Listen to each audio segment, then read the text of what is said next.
इस सीरीज का ये अगला टॉपिक है सीमावर्ती राजवंशों का अभ्युदय।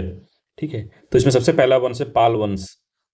पाल वंश सीमावर्ती का मतलब जो सीमाओं के आसपास डेवलप हुए थे, ये सीमा ये थी सीमावर्ती, मतलब ये समुद्र और इससे मिला हुआ था। ये पाल वंश जो था ये पश्चिम बंगाल वाले क्षेत्र जो है उधर उधर ये फैला हुआ था। तो पाल वंश का संस्थापक गोपाल था। 750 ईस्वी में इसने स्थापना की थी पाल वंश की। इस वंश की राजधानी मुंगेर थी, जो बिहार वाला क्षेत्र था। तो उस समय जो अब बंगाल कहने का मतलब उस समय जो प्राचीन भारत में बंगाल में बिहार उड़ीसा और जो आज का पश्चिम बंगाल है और बांग्लादेश सब उसमें आता था बंगाल में। तो इसकी राजधानी मुंगेर थी, जो आज बिहार में मुंगेर है वही इसकी राजधानी थी पाल वंश की। गोपाल जो है बौद्ध धर्म का अनुयायी था। इसने ओदंतपुरी विश्वविद्यालय की स्थापना की थी। तो ओदंतपुरी विश्वविद्यालय की स्थापना गोपाल ने की थी।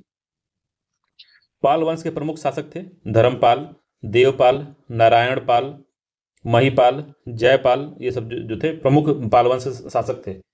धर्मपाल, गोपाल, नारायणपाल, महिपाल और जयपाल। ठीक है, इसके अलावा पाल वंश का सबसे महान जो शासक था धर्मपाल था, जिसने विक्रमशिला विश्वविद्यालय की स्थापना की थी। तो पाल वंश का सबसे महान जो शासक था धर्मपाल था, जिसने विक्रमशिला विश्वविद्यालय की स्थापना की थी। और कन्नौज के लिए त्रिपक्षीय संघर्ष जो है पाल वंश, गुर्जर प्रतिहार वंश और राष्ट्रकूटों के बीच जो हुआ था, इसमें पाल वंश की ओर से सर्वप्रथम धर्मपाल ने इसमें शामिल हुआ था। धर्मपाल जो है जो त्रिपक्षीय युद्ध था उसमें कूद गया था। तो पाल वंश, प्रतिहार वंश और राष्ट्रकूट। ठीक है, 11वीं सदी के गुजराती कवि सोडठल ने धर्मपाल को उत्तरापथ स्वामी की उपाधि से संबोधित किया था। सोमपुर महाबिहार का निर्माण भी धर्मपाल ने ही करवाया था। ठीक है, 11वीं सदी के गुजराती कवि जो थे सोडठल ने धर्मपाल को उत्तरापथ स्वामी की उपाधि दिया था। और सोमपुर में जो महाबिहार है बौद्धों के लिए, धर्मपाल ने उसका निर्माण कराया था। उदंतपुरी जो बिहार में है के प्रसिद्ध बौद्ध मठ का निर्माण जो है देवपाल ने करवाया था।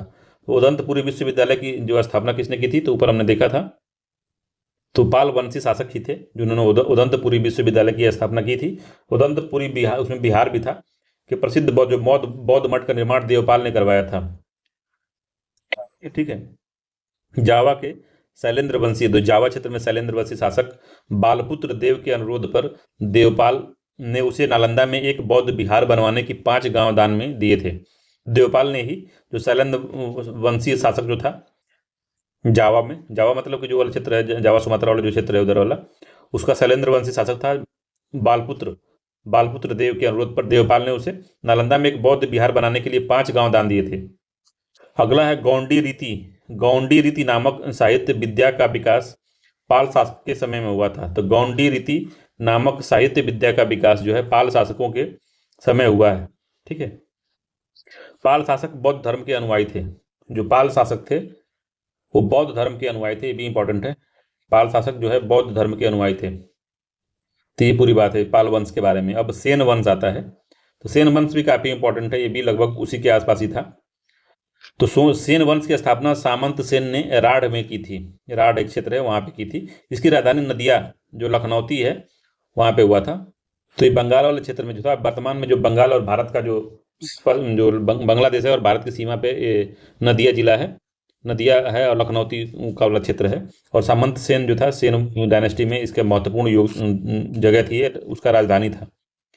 सेन वंश के प्रमुख शासक में विजय सेन के बारे में इंपॉर्टेंट है, इसके बार बार एग्जाम में पूछता है। बल्लाल सेन और लक्ष्मण सेन भी इंपॉर्टेंट है इसमें, लक्ष्मण सेन के बारे में भी बार बार एग्जाम में पूछता है। सेन वंश का प्रथम जो स्वतंत्र शासक बना वो विजय सेन था, जो शैव धर्म का अनुयायी था। दान सागर एवं अद्भुत सागर नामक ग्रंथ की रचना सेन शासक बल्लाल सेन ने की थी। तो बल्लाल सेन के बारे में, सेन वाले थोड़ा इंपॉर्टेंट है तीनों इसमें। तो दान सागर और अद्भुत जो सागर नामक ग्रंथ की रचना बल्लाल सेन ने की थी। अद्भुत सागर को लक्ष्मण सेन ने पूर्ण रूप दिया था। तो ये भी अद्भुत सागर को पूर्ण रूप किसने दिया था, तो लक्ष्मण सेन ने दिया था। तो सारे एग्जाम में पूछ चुका है ये बात, जो बात इसमें दी हुई है ये लगभग सारे एग्जाम में पूछ चुकी है कि दान सागर और अद्भुत सागर की रचना ग्रंथ की रचना कौन की थी, तो सेन शासक बल्लाल सेन ने की थी। और अद्भुत सागर को पूरा किया था किसने, तो लक्ष्मण सेन ने उसको पूरा किया था। लक्ष्मण सेन की राज्यसभा में गीत गोविंद के लेखक जयदेव, पवन दूत के लेखक धोई और ब्राह्मण सर्वस्व है के लेखक हलायुद्ध रहते थे। तो हलायुद्ध युद्ध नहीं है, नाम है।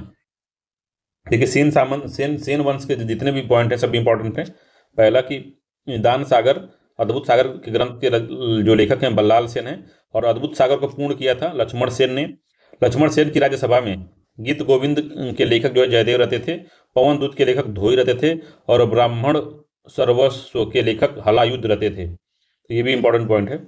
हलायुद्ध लक्ष्मण सेन का प्रधान न्यायाधीश एवं मुख्यमंत्री था। तो हलायुद्ध कौन था भाई? तो लक्ष्मण सेन का प्रधान न्यायाधीश और मुख्यमंत्री था। विजय सेन ने देवपाड़ा में प्रद्युम्नेश्वर मंदिर का निर्माण किया था। तो प्रद्युम्नेश्वर मंदिर का निर्माण देवपाड़ा में विजय सेन ने किया था। शिव का विशाल मंदिर है ये। सेन राजवंश प्रथम राजवंश था जिसने अपने अभिलेख सर्वप्रथम हिंदी में उत्कीर्ण करवाए थे। हिंदी में उत्कीर्ण करवाने वाला अभिलेख सर्वप्रथम कौन वंश था? तो सेन वंश ने हिंदी में अपना अभिलेख जो है उत्कीर्ण करवाए थे। इंपॉर्टेंट बात है ये। लक्ष्मण सेन बंगाल का अंतिम हिंदू शासक था। तो बंगाल का अंतिम हिंदू शासक कौन था? तो लक्ष्मण सेन था। इसके लिए भी ये महत्वपूर्ण है। सीमावर्ती राज्यों में कश्मीर के राजवंश भी आते हैं। तो कश्मीर के राजवंश में सबसे पहले कश्मीर पर शासन करने वाले शासक का जो वंश कालक्रम से इस प्रकार से है। तो सबसे पहले कश्मीर के जो ये भी सीमांत है, पश्चिम जैसे पाकिस्तान का, अफगानिस्तान का सीमांत क्षेत्र है कश्मीर। तो इसमें कौन कौन से वंश आते? सबसे पहले कारकोट वंश आया था। तो पूछता है कश्मीर राजवंश जो क्रम पूछ लेता है कभी कभी एग्जाम में, तो याद रखिएगा कारकोट वंश सबसे पहले आया, फिर उत्पल वंश आया था उसमें, उत्पल, फिर लोहार वंश आया था कश्मीर में। ठीक है, तो कारकोट वंश, उत्पल वंश और लोहार वंश आया था। ठीक है, 625 ईस्वी में दुर्लभ वर्धन नामक व्यक्ति ने कश्मीर में कारकोट वंश की, यही वो हिंदू वंश था, की स्थापना की थी। वेनसांग ने उसके शासनकाल में कश्मीर की यात्रा की थी दुर्लभ वर्धन के समय। ठीक है, जब कारकोट वंश की स्थापना हुई थी। कारकोट वंश का सबसे शक्तिशाली राजा जो था ललितादित्य मुक्तिपीड़ था। तो ये भी इंपॉर्टेंट है, ललितादेव मुक्तिपीड़ था। कारकोट वंश का संस्थापक ललितादित्य मुक्तापीड़। कश्मीर का मार्तंड मंदिर का निर्माण जो है ललितादेव मुक्तापीड़ ने करवाया था। इसीलिए इंपॉर्टेंट है, बार बार एग्जाम पूछता है कि मार्तंड मंदिर जो कश्मीर का है किसने उसका निर्माण करवाया था? तो ललितादित्य मुक्तापीड़ ने करवाया था। कारकोट वंश के बाद कश्मीर पर उत्पल वंश का शासन हुआ था। इस वंश का संस्थापक जो था अवंतीवर्मन था। अवंतीवर्मन जो था उत्पल वंश की स्थापना कश्मीर में की थी। अवंतीपुर नामक नगर की स्थापना अवंतीवर्मन ने ही की थी। अवंतीवर्मन के अभियंता सूर्य नाम था इसका, सूर्य सिंचाई के लिए नहरों का निर्माण करवाया था। अवंतीवर्मा का एक इंजीनियर था, अवंतीवर्मा का एक इंजीनियर था सूर्य, इसने नहरों का निर्माण करवाया था। 980 ईस्वी में उत्पल वंश की रानी दिद्दा एक महत्वाकांक्षी शासिका हुई। तो दिद्दा जो थी एक रानी थी उत्पल वंश की, दिद्दा नाम था उसका, महत्वाकांक्षी शासिका हुई। और उत्पल वंश के बाद कश्मीर में लोहार वंश के शासन हुआ। लोहार वंश का संस्थापक संग्राम राज था। संग्राम राज के बाद अनंत राजा हुए, और इसकी पत्नी सूर्यमती ने प्रशासन को सुधार में उसकी सहायता की थी। तो सूर्यमती जी जो अनंत की जो पत्नी थी सूर्यमती ने प्रशासन को सुधार में उसकी सहायता की थी। लोहार वंश का जो शासक हर्ष विद्वान कवि, कई भाषाओं का ज्ञाता था। ठीक है, कल्हण हर्ष का आश्रित कवि था। कल्हण हर्ष का आश्रित कवि था। जय सिंह लोहार वंश की अंतिम शासक था। जो जय सिंह था लोहार वंश का अंतिम शासक था, जिसने 1128 ईस्वी में से 1155 तक शासन किया।